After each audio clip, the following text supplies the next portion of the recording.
It was late afternoon in the dusty, unforgiving deserts of Al-Assad, Iraq. The relentless sun was beginning its descent behind the horizon, casting a golden glow across the military base. Staff Sergeant Mark Collins, 38, had just finished his shift. And as he sat in his cramped tent, he decided to check his email, a habit he had almost abandoned since being deployed 6 months ago. Mark had been with the 1st Infantry Division for over 12 years. He was no stranger to the harsh realities of deployment, having served in Afghanistan and Iraq multiple times. But nothing could have prepared him for the email that would change his life forever. The subject line was simple, almost too neutral. We need to talk. His heart skipped a beat. Mark had learned to brace for bad news, but nothing could have prepared him for what came next. The message inside was brief, efficient, but devastating. Mark, I've filed for divorce. The paperwork is attached. I've already emptied our joint account, and I've moved Brian into the house. I don't want to discuss it. I'll make sure the rest is taken care of when you get back. Please don't contact me. He stared at the screen, rereading the words, trying to make sense of them. His hands shook as he closed the laptop, his mind spiraling. Mark had been away on a mission for nearly half a year. He hadn't expected this. The betrayal wasn't just the divorce. It was the calculated, emotionless nature of it. No call, no conversation, just an email. Mark sat there for a moment, processing the cold finality of it all. His wife, Emma, had always been supportive, or so he thought. Sure, things had changed over the past year. He had noticed her distance, the way she spent more nights out with friends, and the new clothes she suddenly seemed to wear. But he hadn't questioned it. He didn't have the time to. He was out there, serving his country. But this was different. His wife had not only divorced him, but she had also stolen from him in the process. Mark had always been careful about their finances. He was meticulous about budgeting, knowing that every penny mattered. Now, in one swift move, she had wiped out their savings, leaving him with nothing but the crushing weight of her betrayal. He leaned back in his chair, feeling a cold rush through his body. He wasn't angry. Not yet. Instead, there was a deep sense of betrayal, followed by a quiet, seething resolve. The men in his unit knew something was off. Wilson, one of the grunts Mark had served alongside in Iraq, was the first to notice. He saw the faraway look in Mark's eyes as he stared at the screen, hands trembling. "You good, man?" Wilson asked, looking up from his book. "Yeah, just some stuff back home," Mark muttered, trying to dismiss it. But Wilson, being the perceptive guy he was, didn't let it go. "You sure? You need to talk about it?" Mark shook his head. "Not right now." The truth was, he didn't want to talk to anyone. Not yet. He needed to process. It wasn't just the divorce that hit him hard. It was the sheer coldness with which Emma had acted. He thought back to their last conversation before he deployed. She had hugged him tightly at the airport, whispered, "Stay. Safe, okay?" But there was no real warmth in her eyes. No love. It was as if she was saying goodbye to a colleague, not her husband. Mark had noticed the signs over the last year, but he hadn't acted on them. Maybe he should have. Maybe he should have asked more questions. But now it was too late. The damage was done. His world was crumbling, and there was no going back. That night, after everyone had gone to bed, Mark pulled out his phone and began to make a list. He wasn't going to waste time wallowing in pain. He was going to get to work. "Legal help," he typed. "Get access to the bank records. Find a secure place to store the important documents. Prepare for what's coming next." The next day, after the morning briefing, Mark called his lawyer, James Dutton, an old friend from his days back home in Portland, Oregon. James had been his go-to guy whenever things got tough. Mark didn't even need to explain the details. He just said, "I need your help." "It's urgent," James was quick to respond. "We'll handle this discreetly, Mark. I'm already on it." Mark closed his eyes for a moment, trying to clear his mind. The devastation was overwhelming, but there was a job to be done, and Mark. Collins wasn't the kind of man who backed down from a challenge. By the end of that day, he had a plan. A quiet, meticulous plan. The war he fought now wasn't against enemies in a foreign land. It was a battle for his dignity, his future, and his life. But there was still much to do. And as Mark stood there in the mess hall, eyes locked on the phone that had delivered his wife's betrayal, he knew this wouldn't be an easy fight. Mark Collins had never been one to rush into decisions. After all, in his years of military service, patience had always been his greatest asset. But now, with his entire world turned upside down, there was no room for hesitation. He needed to act quickly, and he needed to act smart.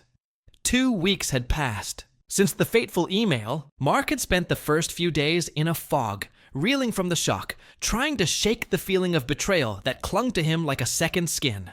But he wasn't a man who let emotion cloud his judgment for long. He needed to find answers. Answers. About where Emma had gone with the money, about her new life, and about the betrayal that ran deeper than he had ever imagined. The first step was securing his financial future. The morning after receiving Emma's email, Mark had reached out to his lawyer, James Dutton. James was a no-nonsense, tough-as-nails attorney who had helped Mark with everything from minor legal issues to bigger, more complex battles. And this was going to be a big one. The first piece of advice James gave him was simple. Freeze everything. Mark needed to protect himself. He needed to ensure that Emma couldn't wipe out the rest of their joint savings. And he needed to make sure she couldn't transfer ownership of anything, especially their home, without his approval. It wasn't just about the money. It was about regaining control, regaining what was rightfully his. By noon that day, Mark had already contacted the bank. He had put holds on the joint accounts, instructed them to freeze any transactions, and initiated a formal investigation into the withdrawals Emma had made. At first, they hadn't been able to tell him much. Privacy laws and all that. But when he dropped the name of his lawyer, things moved much faster. The bank was now legally obligated to cooperate.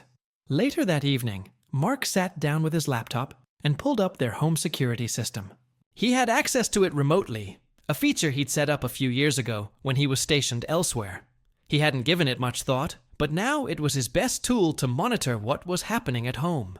What he found made his stomach churn. The footage was a slap in the face. The house he'd worked so hard to make a home, his home, was no longer his. A strange truck was parked in the driveway. A man he didn't recognize walking their dog, using his coffee mug, wearing his favorite sweatshirt. And there was Emma, laughing in the kitchen, like everything was perfectly fine. She had moved on. He hadn't even been gone 6 months, and she was already moving on with another man, using his things in his house. Mark felt something shift inside him as he watched the footage. It wasn't anger. He'd expected that. Maybe even deserved it. No, it was something much colder, clearer. Determination. He wasn't going to play the victim. Not anymore. He immediately got to work.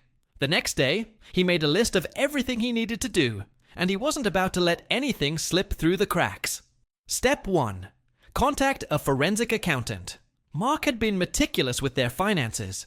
But Emma's actions had shown him that there was more at play here than just a simple divorce. He needed someone who could trace the movements of their money, someone who could dig into the account activity and expose Emma's deception. Step 2. Gather all evidence. He needed to gather everything. Bank statements, loan documents, anything. That could prove his case. He would need to show that the money had been moved illegally and that he had been blindsided by Emma's actions. Step 3. Take legal action. Mark wasn't going to let her walk away with everything. Not after the years of service, the sacrifices, the trust he'd given her. He wasn't angry. No, this wasn't about revenge. This was about setting things right. He was going to fight for what was his. That afternoon, Mark took a drive into town to meet with James. The lawyer had been preparing the necessary paperwork to file a motion with the court. They'd need to freeze all further attempts to sell the house or take out loans against it. Mark wasn't sure how Emma had gotten this far, but he knew it wasn't going to end with her walking away unscathed. Everything looks good so far, James said, flipping through a thick stack of documents. But we need to act quickly. She's made some moves. She's already looking to refinance the house behind your back. It's time to stop her cold. Mark nodded. He wasn't surprised. He'd suspected that Emma had been planning something like this for a while. It was why he'd started preparing for the worst. Now, the time had come to execute his plan. As Mark sat there in the dimly lit office, the weight of it all settled on him. This wasn't just about losing his wife. It was about losing everything he'd worked for, everything he believed in. But as James explained the steps ahead, Mark's resolve only hardened. This was no longer just a personal issue. It was a fight for his future. But Mark wasn't alone. As he drove back to the base that night, his phone buzzed with a text message. It was from Wilson. The message was short, but it was exactly what Mark needed to hear. "I'm here for you, man. Let me know if you need anything." For the first time since he'd gotten the email, Mark allowed himself a small breath of relief. He wasn't going through this alone. He had people on his side, and that was going to make all the difference. As the days passed, Mark continued to build his case. He kept a close eye on the bank accounts, the house, and Emma's actions. He wasn't going to let her get away with this, no matter what it took. But what Mark didn't realize was that this was only the beginning. The deeper he dug, the more he uncovered about Emma's true intentions. And as the truth started to unfold, Mark realized that things were about to get even more complicated. The days in the desert dragged on, each one blending into the next. The relentless heat and dust of the Middle East were unrelenting, but Mark found a strange kind of clarity in it. His life back home was falling apart, but here, on the base, he had a sense of purpose. It gave him something to hold on to. But the nagging thoughts about his wife's betrayal never truly left his mind. Every night, he would lie awake, replaying the events, trying to understand how things had gotten so far. He had been away for months, and in that time, Emma had turned their lives upside down. She had emptied their accounts, moved in another man, and made sure the final blow came by email. It was cold, calculated, and yet, Mark wasn't angry. Not yet. Not until he started uncovering the layers of deceit that Emma had woven over the years. By now, Mark had secured his financial position, at least what was left of it. He had locked down the accounts, halted the movement of money, and ensured that any changes to their property would be scrutinized. But now, he needed to go deeper. He had to understand exactly what Emma had been up to, and more importantly, who else was involved. Mark's first breakthrough came when he spoke to the forensic accountant, a woman named Claire Richardson, who specialized in tracking suspicious financial activity. She was sharp, efficient, and didn't mince words. "You were right to freeze the accounts," Claire told him over the phone. "I've been reviewing the statements. Emma's been moving money for months, small withdrawals at first, then larger transfers. The most recent one was a big one, over $85,000. That's gone. But there's something else. There are other accounts. Hidden accounts. Hidden accounts." Mark could feel the blood drain from his face. He had suspected Emma of hiding things, but this was confirmation. She had been siphoning off money into accounts he had no knowledge of. And he wasn't just dealing with an unfaithful wife anymore. He was dealing with a criminal, Claire continued, her voice calm but firm. "There's a pattern here. The money isn't just disappearing into thin air. It's being funneled through a network of people. This isn't just a divorce. This is something bigger." Mark sat back in his chair, absorbing the news. It was almost too much to process. The woman he had loved for so long, the woman he had trusted, had been scheming against him in ways he never imagined. And as Claire kept talking, Mark's sense of betrayal grew deeper, more insidious. "Who is Daniel Spencer?" Claire asked, her voice breaking his thoughts. Mark didn't recognize the name. "What do you mean?" "Daniel Spencer," Claire repeated. "He's been receiving significant amounts of money from Emma's accounts. He's linked to her in ways that don't just point to a new boyfriend. He's in business with her. I'm looking into his background now, but I think he's someone you need to pay attention to. Daniel Spencer." The name sounded familiar, but Mark couldn't place it. He was sure he'd never met the man. But the way Claire spoke, there was a hint of suspicion. This wasn't just a random affair. It was part of something larger. The conversation. With Claire left Mark feeling more unsettled than ever before. Emma's betrayal wasn't just personal anymore. It was criminal. And that meant he wasn't just fighting for his dignity or his home. He was fighting for justice. He spent the next few days digging into Daniel Spencer. He contacted James, who immediately began looking into the man's background. What he found was troubling. Daniel Spencer was a real estate agent who had been involved in several questionable transactions. More than that, he had a history of working with women who were going through divorces or had deployed spouses. In every case, he'd helped sell their homes, under market value of course, and funneled the proceeds to himself. But that wasn't the worst part. Spencer had ties to organized crime. He was a middleman, moving money through various accounts and helping to defraud people. Like Mark. Mark's blood ran cold. This wasn't just about his marriage anymore. This was about a network of criminals who had been targeting military families, families like his. The pain of betrayal was one thing. The realization that Emma had been a willing participant in a much larger scheme was another. He wasn't just dealing with an unfaithful wife. He was dealing with a criminal syndicate. And Emma, his ex-wife, was right at the center of it. The more Mark uncovered, the more his resolve hardened. He wasn't just going to let this go. He wasn't going to let Emma get away with this. Not when so many others had been victims. He had to take action. 2 days later, Mark sat in the local coffee shop, his laptop open in front of him. He was alone, but he wasn't unprepared. He had everything he needed: evidence, documents, and most importantly, the name of the man responsible for orchestrating the whole thing: Daniel Spencer. He made a phone call to James, who answered after the first ring. "I've got everything we need," Mark said, his voice steady. "We need to move fast," James replied. "I've got the paperwork. Ready." "If you're ready, we'll file the injunction tomorrow, and I'll start the process for the police report." Mark's mind was clear now.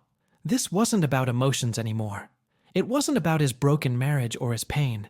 It was about taking down the people who had ruined his life and the lives of others. The next few days were a blur of meetings with James, phone calls with Claire, and hours spent tracking down more evidence. It felt like a war. Not the one he had fought in Iraq, but a different kind of battle.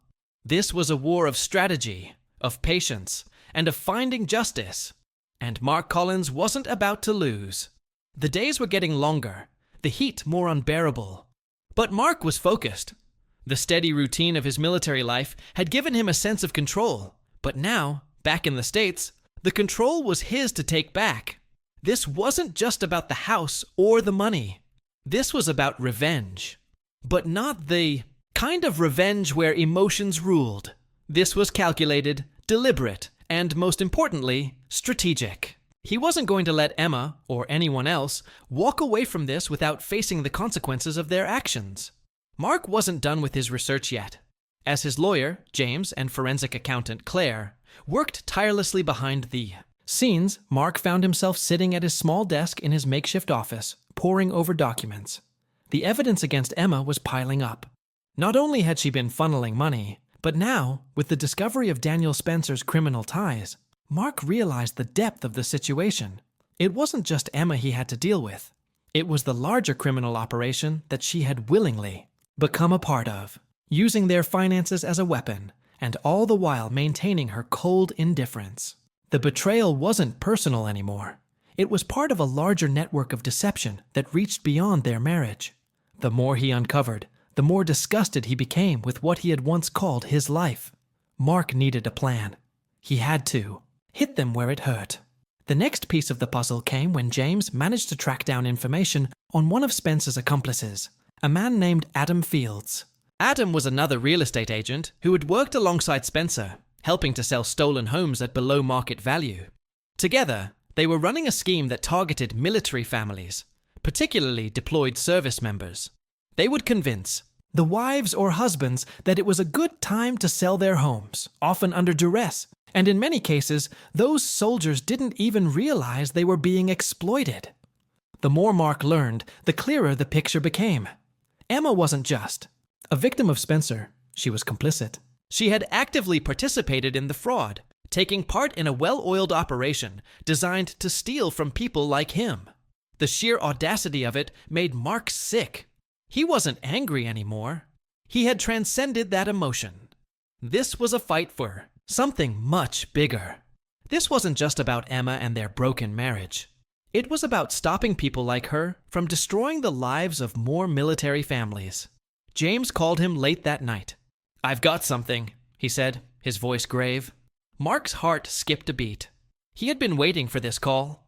"They've been trying to sell your house," James continued. "I managed to get a hold of the listing documents.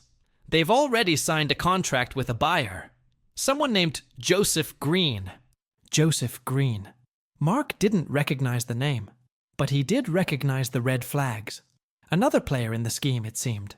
The real estate transactions were happening at breakneck speed, and every move Emma and Spencer made seemed to be coordinated. "Where does this leave us?" Mark asked. "Next steps are clear," James said.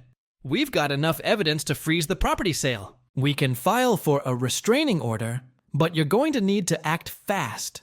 If the house sells, you lose your leverage." Mark felt the weight of those words.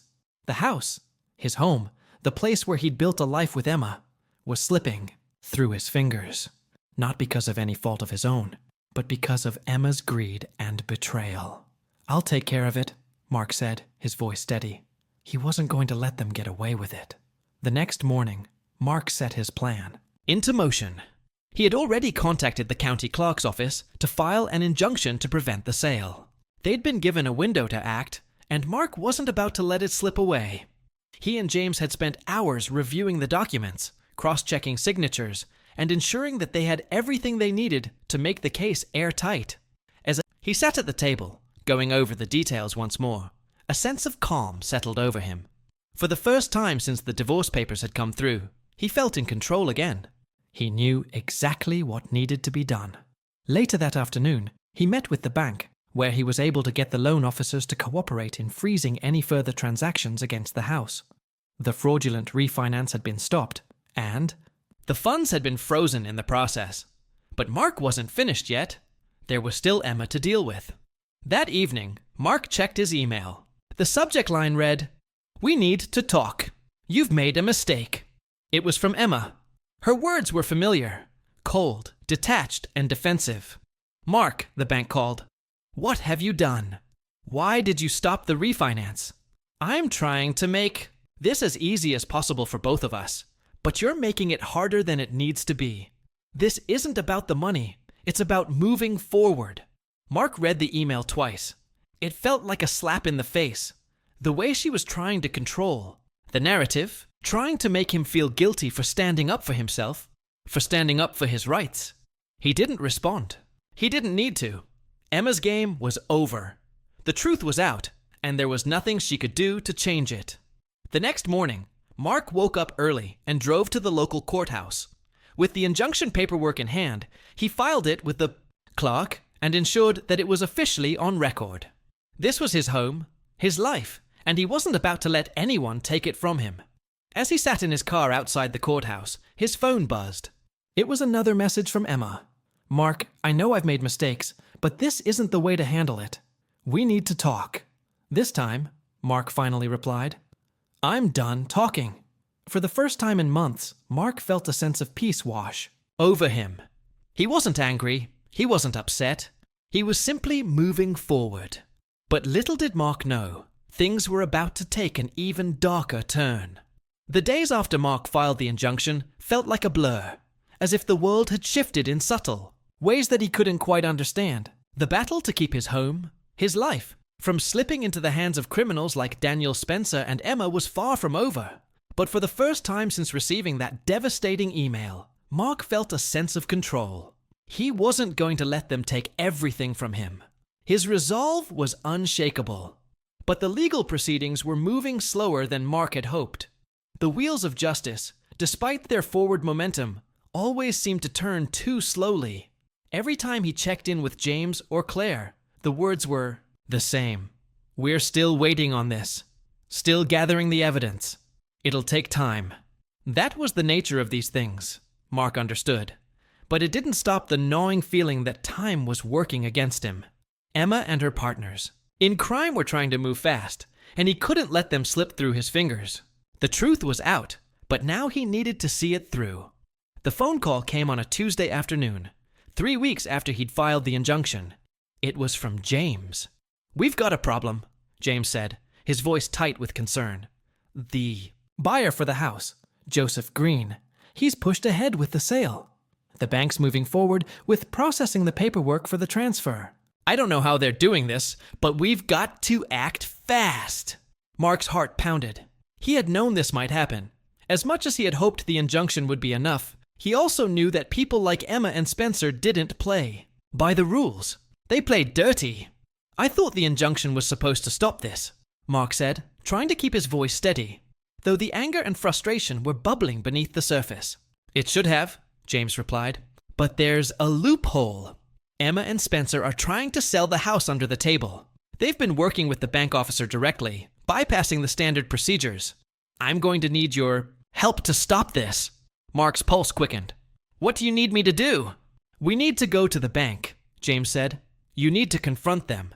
You've got to show up in person and stop them from processing this sale. If we don't, the house will be gone. And you'll lose your leverage. Mark didn't hesitate. I'll be there. I'm on my way. The drive to the bank felt like the longest of Mark's life. Every turn of the wheel, every mile that passed, pushed him closer to the culmination of everything he had been working for. And everything. That was at stake. This wasn't just about his home. It was about making sure that no one at all, got away with what Emma and her partners had done. Not after everything. When he arrived, he was met by James, who was already standing outside, his face tense. Everything's in place, James said. But be ready. This won't be easy. Mark nodded. He knew it wouldn't be easy. He wasn't, walking into this battle unprepared. He'd seen the depth of Emma's lies. He'd uncovered the dark web she and Spencer had built. Now it was time to bring it all to light. Together, they walked into the bank. Mark's eyes scanned the interior, his thoughts racing. There was a quiet tension in the air, a heaviness that matched his own. It wasn't just the weight of the situation. It was the weight of betrayal. The realization that the person he had once loved had been orchestrating his downfall. They were directed to an office in the back where the bank manager, a middle-aged man named Robert Hensley, was waiting. He seemed surprised to see them. Mr. Collins, Hensley said, looking between Mark and James. What brings you in today? Mark stood tall, his voice unwavering. I'm here to stop the sale of my house. There's been fraud. You've been processing this transaction under false pretenses. Hensley's expression faltered, and Mark could see the hesitation in his eyes. He wasn't surprised. The evidence was clear. He had known the bank was involved in some way. You can't stop it, Hensley replied, trying to regain his composure. The paperwork's been processed. The buyer, Mr. Green, is already in the system. It's too late. Mark stepped forward. It's not too late. Not if you want to keep your job and your reputation. I'm filing a report with the authorities. Right now, I'm bringing the FBI into this. The air in the room grew thick with tension. James, standing behind Mark, was calm, but there was an unmistakable edge to his demeanor. He could see the walls closing in on Hensley. You've got a choice. Robert, James said, his voice cold. You can either stand by and let this fraud continue, or you can do the right thing and help us stop it. For a long moment, Hensley didn't say anything. The silence was deafening. Then, finally, his shoulders slumped, and he let out a long sigh. Fine, he said quietly. I'll stop the sale, but I can't promise this won't come back on. Me. Mark felt a rush of relief, but it wasn't over yet. Not by a long shot. The following hours were a blur of paperwork, phone calls, and tense negotiations. But in the end, they managed to halt the sale. The buyer's offer was rescinded, and the funds from the fraudulent refinance were frozen. Mark wasn't about to let Emma win this one. When it was finally done, Mark and James walked out of the bank, the weight of their success settling on their shoulders. They had won this round, but there was more to do. The fight wasn't over yet. Back in his car, Mark checked his phone. There was a new message from Emma. You don't get to play hero now. You've made a mistake. There's nothing left to save. Mark didn't respond. He didn't need to. She had already lost, but he wasn't done. Not by a long shot. The morning after Mark had stopped the sale, the air felt different. It wasn't the typical tension that came with the aftermath of a battle. but the quiet before the storm, the calm after he had gained a temporary victory. Mark knew the truth. Emma had pushed too far, and now she was exposed. But this wasn't just about winning a small legal skirmish. This was about taking down a criminal network, and the real fight was just beginning. He spent the morning with James, reviewing the case and preparing for what was to come. Mark wasn't foolish. He knew that this would escalate. Emma would fight back, and there would be consequences. But he was ready for whatever came next. The phone call came around noon. It was from James, his voice tight with urgency. "You need to meet me. Now. There's something you need to see." Mark's heart skipped a beat. He didn't hesitate. He grabbed his keys and was out the door in seconds. He didn't know what this new development was, but he could feel it in the pit of his stomach that this would be the moment everything came to a head. When Mark arrived at James's office, his lawyer was pacing the floor, holding a stack of documents. James didn't wait for Mark to ask. "Emma's gone," James said. "She and Spencer. They've disappeared." Mark froze, a chill running down his spine. "What do you mean, disappeared?" James handed him the papers. "I just got off the phone with the police. They've tried contacting her, but she hasn't responded. The house? She's cleared it out. Took everything of value. Furniture, valuables, everything. It looks like she's been planning this escape for a while." Mark felt a wave of disbelief wash over him. Emma had vanished, leaving behind only the wreckage of their marriage and a trail of deception. She had gone further than he could have ever imagined. "She's running," James said, his tone serious. "And Spencer's not far behind. They've got money, they've got connections. But here's the twist. We've got them both. We've been tracking their movements for weeks now, and it turns out they were moving money around, funneled through multiple accounts. We've got a solid paper trail." Mark's head was spinning. He had expected Emma to fight back, but he hadn't anticipated this level of desperation. She was no longer just a woman seeking a divorce. She was a fugitive. And her actions had put more than just their finances at risk. She had brought an entire criminal operation down upon them. "We need to move quickly," James continued. "The police are going to need your statement. You'll have to go on record about everything. About Spencer, the fraud, the financial trail, and this. The fact that Emma's now on the run makes it worse." Mark nodded. He knew what he had to do. He wasn't going to back down. Not when he was so close to seeing this through. But just as Mark was about to leave, his phone buzzed again. Another message from Emma. "You think you've won? This isn't over, Mark. I'm not the only one you need to worry about." The words were cryptic, chilling. Mark's gut tightened. Who else was involved in this? He had already exposed Spencer, but there had to be others. Emma's words implied that the operation went deeper than he had ever known. "James," Mark said, "I need to know everything about Emma's connections. Every detail. This isn't just about her anymore. She's running, but there's someone else pulling the strings." James's face hardened as he began to review the files on his desk. The truth was unfolding fast, and Mark was right. This went deeper than he realized. Spencer was just one piece of a much larger puzzle. As the hours ticked by, Mark found himself back at the police station, providing his statement. He recounted every detail. His suspicions about Emma's behavior, the evidence of her financial fraud, and the discovery of Daniel Spencer's criminal activities. But the police didn't stop there. They were digging deeper into the network, working with federal agents to track down the full extent of the operation. By the time Mark left the station, it was late evening. The police were closing in on Spencer's whereabouts. Emma, however, remained a ghost, a shadow that kept slipping through their fingers. Mark returned to his temporary apartment, the weight of the entire situation pressing heavily on his chest. The house was still in his name. Emma couldn't sell it. But it wasn't just the house anymore. It was about something much bigger. The safety of other military families who could be next in line for exploitation. His phone rang again, interrupting the silence. It was Agent Patel from the FBI. "Mark, we've got news. We've traced Emma's movements. She's crossed state lines and is trying to access accounts that she shouldn't have access to. We need you to act fast. We can't give you full details yet, But it looks like she's about to make one final, desperate move. You need to be prepared. Mark's heart raced. One final move. This was the moment everything was leading up to. He wasn't sure if it was her final attempt to steal what was left of his life, or if it was something worse, something bigger than Emma and Spencer. But one thing was certain. He wasn't going to let her get away. "I'm ready," Mark said, his voice calm, but filled with purpose. "I'll be there." As he hung up, Mark took a deep breath. The next few hours were going to be the most crucial of his life. It wasn't about stopping Emma anymore.